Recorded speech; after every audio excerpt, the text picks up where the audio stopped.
Mesdames et messieurs, bonsoir, il est 22 h sur Télé Djibouti, le journal, voici les titres.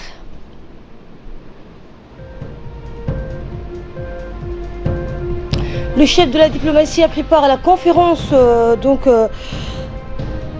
sur la prévention contre le terrorisme et la prévention de l'extrémisme violent propice au terrorisme qui s'est ouvert donc hier.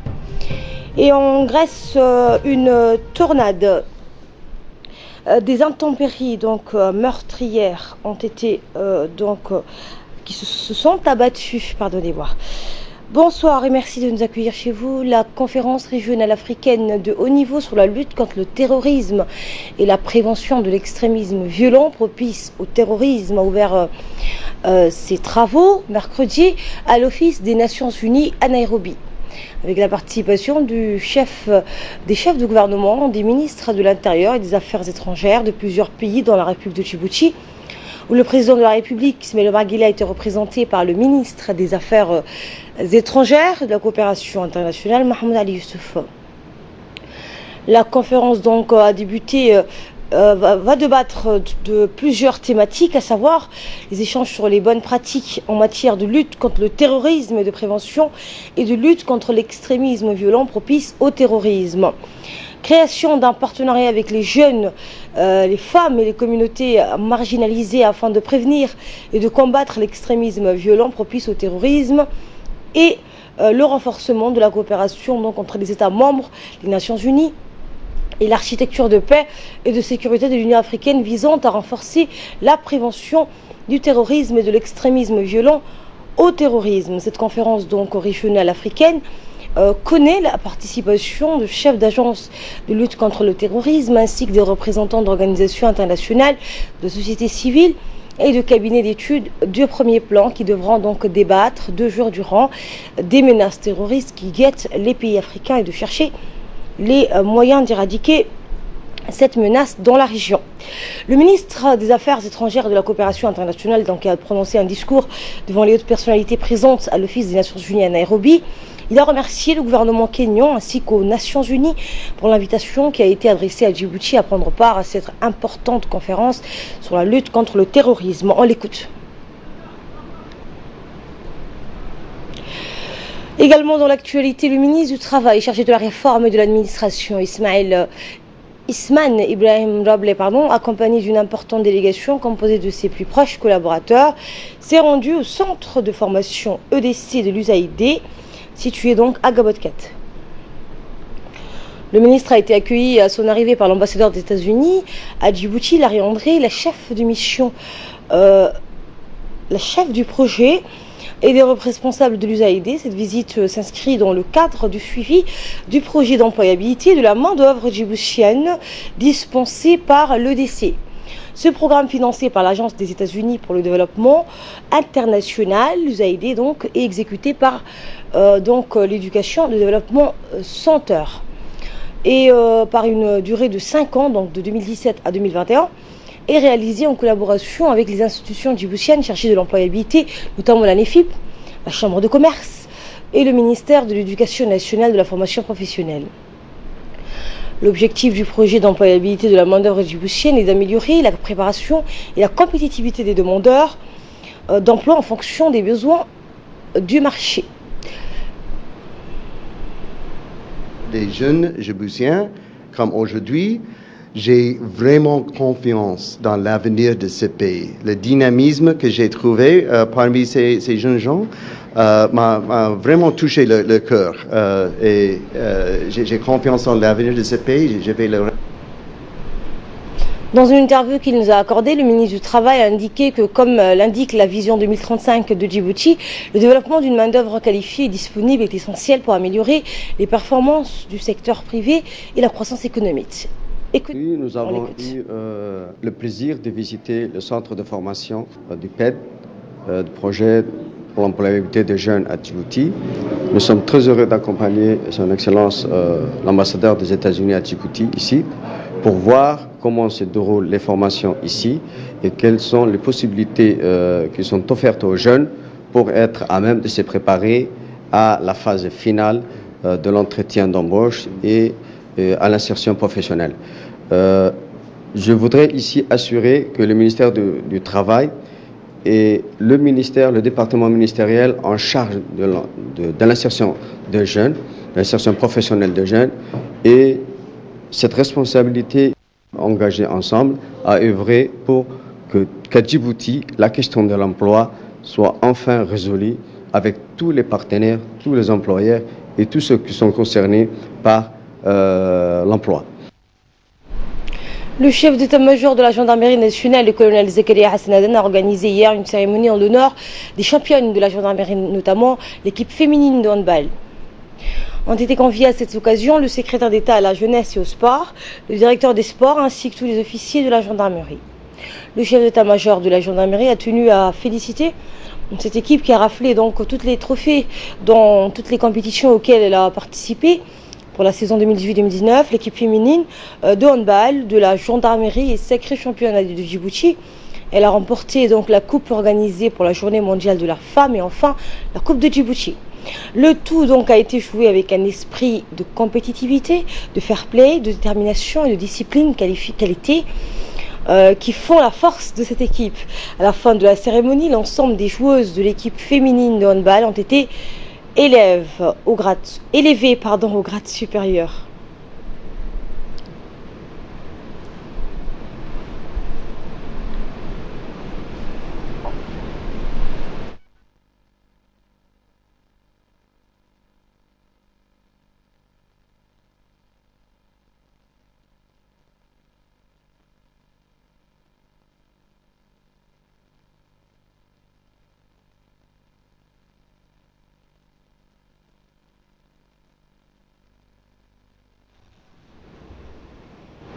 Et dans un mot prononcé à cette occasion, le chef d'état-major de la gendarmerie nationale a accentué qu'à travers ces belles victoires, cette équipe a réussi l'image et le renom de notre institution.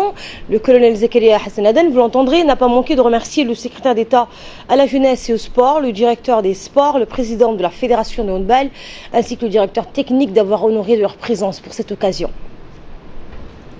Sacré champion de Djibouti, vainqueur de la Coupe du 27 juin. Également vainqueur du tournoi organisé à l'occasion de la Journée mondiale de la femme le 8 mars dernier. À travers ces belles victoires, l'équipe féminine de handball a indéniablement rehaussé l'image et le renom de notre institution. Excellence, Monsieur le secrétaire d'État, je voudrais à présent, avec votre permission, m'adresser aux championnes et à leur staff. Durant les divers tournois auxquels vous avez pris part, vous avez fait montre de compétences, de compétitivité, de fair play, de détermination et de discipline, qualités qui font la force de l'équipe. Vous nous avez fait vibrer avec vous dans chacun des matchs que vous avez eu à disputer. C'est pourquoi j'ai tenu personnellement aujourd'hui à vous féliciter toutes et tous, en parlant du staff bien sûr. Je propose à présent de suivre l'intervention du secrétaire d'État à la jeunesse et au sport, M. Hassan Mohamed Kamel. Elles étaient assidues à l'entraînement, mais aussi en termes de ressources humaines, les responsables de la gendarmerie étaient là, avec les moyens aussi. Donc, chapeau et merci pour les handballeuses.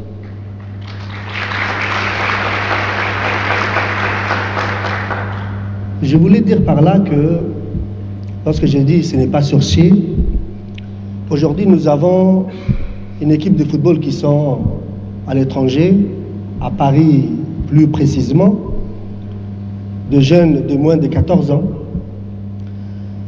Ces jeunes ont été sélectionnés il y a 2 ans, en 2017. C'est lorsque j'ai déclaré dans mon département qu'il faut mettre l'équipe nationale de Djibouti de football en réserve et faire valoir nos jeunes en termes de jeunesse et de jeunes, et commencer par le bas. Aujourd'hui, ces jeunes qui ont travaillé depuis 2017 jusqu'à aujourd'hui, ça fait 2 ans, ils sont en train de rafler ou de battre pratiquement tout sur leur passage. Et je vous emmène en Arabie Saoudite à présent où l'ambassadeur extraordinaire et plénipotentiaire de la République de Djibouti en Arabie Saoudite, Diaïdine Saïd Bamaklama, a été reçu hier dans son bureau à l'université du roi Saoud à Riyad par le président de l'université, Dr Badran Al-Rahman. Les discussions entre le président de l'université et l'ambassadeur de Djibouti ont porté sur plusieurs questions de coopération, notamment le développement scientifique et universitaire dans les deux pays frères et en particulier le jumelage avec l'université de Djibouti. Durant cette rencontre, l'ambassadeur a été accompagné par le conseiller à l'ambassade, Zakaria Hussein, en présence de nombreux collaborateurs du président de l'université. Tout autre chose à présent, dans le cadre du projet Ville de Djibouti, Amis des enfants, le représentant du Fonds des Nations Unies pour l'enfance, la représentante, a remis lundi dernier des voitures à la maire de la ville de Djibouti, Fatouma Awali Ousmane, dans le cadre de ce projet. Cette initiative s'inscrit dans le cadre d'un partenariat et d'une coopération fructueuse entre la maire de la ville de Djibouti et la mairie de la ville de Djibouti et l'UNICEF depuis de nombreuses années. L'événement s'est déroulé en présence des cadres de la ville de Djibouti, notamment du conseiller technique de la maire de la ville de Djibouti. L'UNICEF vise les efforts déployés par Djibouti pour protéger les droits des enfants à Djibouti. Intégrer tous les politiques de la ville, le bien-être de l'enfant, le développement de l'enfant, l'éducation, la santé, tout ce qui est bénéfique à l'enfant. Donc il faudra que nous, dans notre politique municipale, à chaque fois qu'on fait un programme de la ville, il faudra que la part de l'enfant soit considérée avant toute autre chose. C'était ce matin l'élection des membres du bureau de la Chambre de commerce. Les membres de l'Assemblée générale ont procédé au scrutin final. La course au poste de président à laquelle M. Youssouf Moussa Dawalé a été élu à 34 voix contre 10 qu'a obtenu M. Saïd Mahamoudel et 8 autres postes donc a compté 4 vice-présidents, dont le premier vice-président élu était Abdallah Ibrahim Abdallah, avec 29 voix contre Ousmane Mohamed Abdelmalik, avec 10 voix. Le deuxième vice-président était Wassama Saïd Omar, qui était élu par acclamation. Le troisième vice-président fut M. Naguib Sadir Abdallah, élu par acclamation. Le quatrième vice-président était aussi Abdurrahman Moussa Barkhadeh, élu par acclamation. Un trésorier adjoint, un premier secrétaire et un deuxième secrétaire.